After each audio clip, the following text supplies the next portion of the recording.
Hi, I'm Matt with etrailer, and today we're talking about the Westin Truck fold-up bed ladder on the back of our 2017 Ram 1500.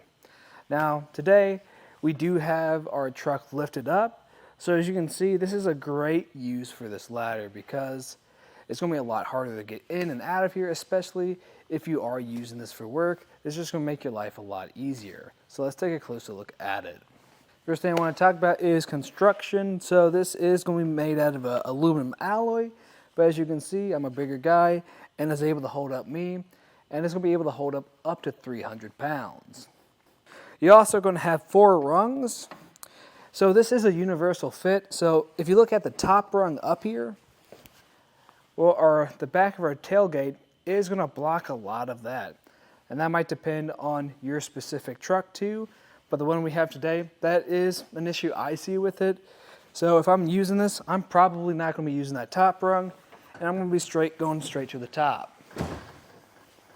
So let's get some measurements on how high our tailgate is going to sit. Our tailgate today is at about 39 inches. And the nice thing about this ladder is it's going to be 44 inches. So you're still going to be able to make that ground contact. Now it is going to be kind of steep, but it's also going to depend on the terrain you are parking on, whether it's higher or lower, from the side to side or front to back. That's going to affect the way this is going to sit back here too. Now for the width, if I go for the total length, that's going to be about 15 inches wide. So for the interior, that's going to make it about 13 inches. That's going to be the space you're going to be able to put your boots on.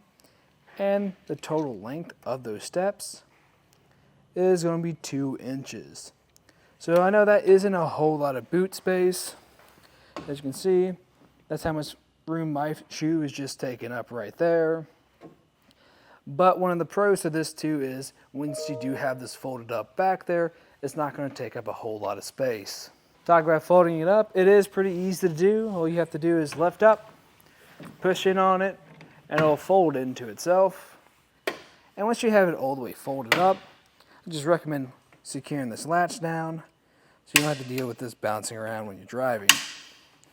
Now there is going to be some bounce to it still because we do have this platform where the ladder sits on that does slide, and that's just to give you a better fit back here, but it can bounce around when you are driving with it too.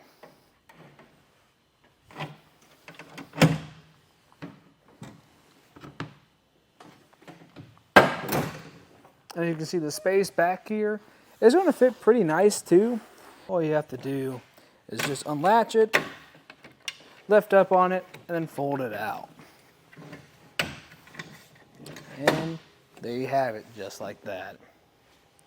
Overall, I think this is a great entry-level bed ladder, especially with how compact it does get and how easy it is to use. Now I do have a couple gripes about it, and one of it is just the parts you do get with it. So if you look back right here, you'll notice we do have these spacers underneath here, and that is something we actually had to grab ourselves. It didn't come with the kit. And the way these bolts or screws sit on here, they barely fit over that channel. I'm not a big fan of that. So what I'd also recommend doing too is just finding some washers to put on top of here to give you a better fit. But like I said, it is an entry-level ladder, and it is really easy to use and very compact. As far as the installation, we already talked about that a little bit, but if you do need a hand with it, just stay tuned and we'll walk you through it. To start off our installation, we're just going to lay everything out. So we're going to have our ladder, and along with that, the hardware that comes with it, which is going to be 4 tapping screws and the driver. And what I recommend you grabbing is just a tape measure, make this process a lot easier, and a drill. Now, if you are taking off this panel back here, you are going to need a T30 Torx bit to remove this to make sure you're not drilling into any wiring. We want to make sure it's actually going to fit back here. So just make sure you undo that latch and take this off of here and just line it up with your tailgate. Make sure we're going to have a fit. Extending it all the way, lifting up on this top panel back here, and getting an estimate of what we're working with. So the way we have it right now, it is fitting on here pretty good since we are touching the ground, but we need to get some extra measurements to make sure this is in the right placement.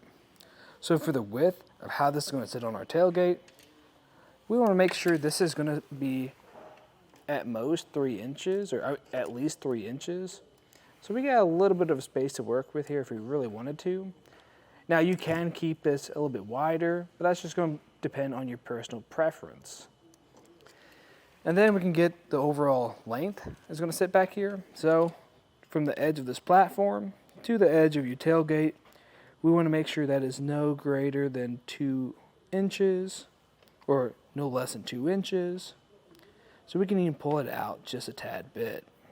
What I also recommend doing is just getting a paint pen or something to mark where you want to place your screws, because we are going to be removing this panel, so we make sure we're not going to any wiring. With the ladder out of the way, we can start moving these fasteners, and you're going to do that with your T30 Torx bit and drill. There's going to be about 8 of these we got to take out.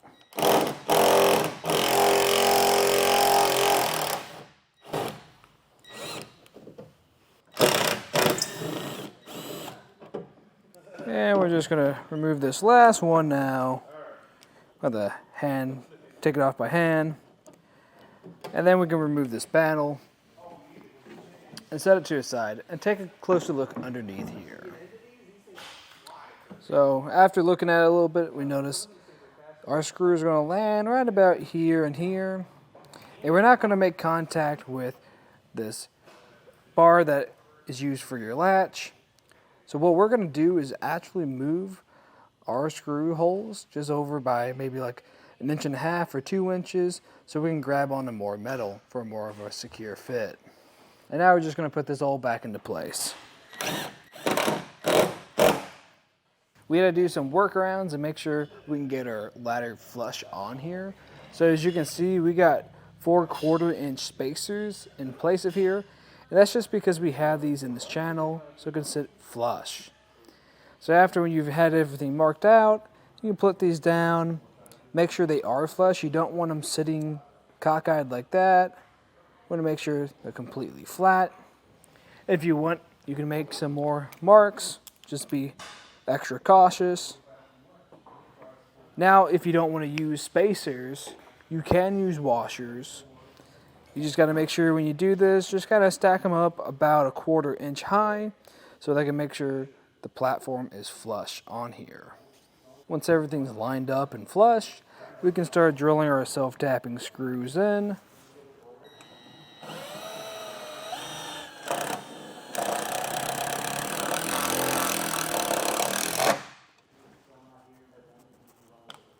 Now another thing I will recommend, if you can, try to have them not all the way in there so we can get a rough estimate on how this is going to sit, just in case you do put it all the way up and it starts to get in the way with the rest of your truck or your bed.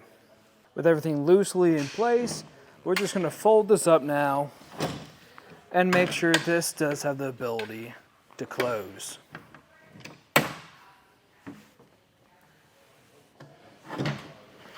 As you can see here, we have plenty of clearance, so we should be good to install these the rest of the way.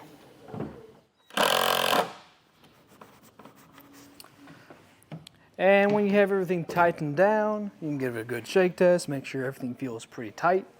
And you can even fold it up too to make sure everything's working properly. Now let's just look at some of the features and the installation of the Westin Truck Bed Ladder on the back of our 2017 Ram 1500.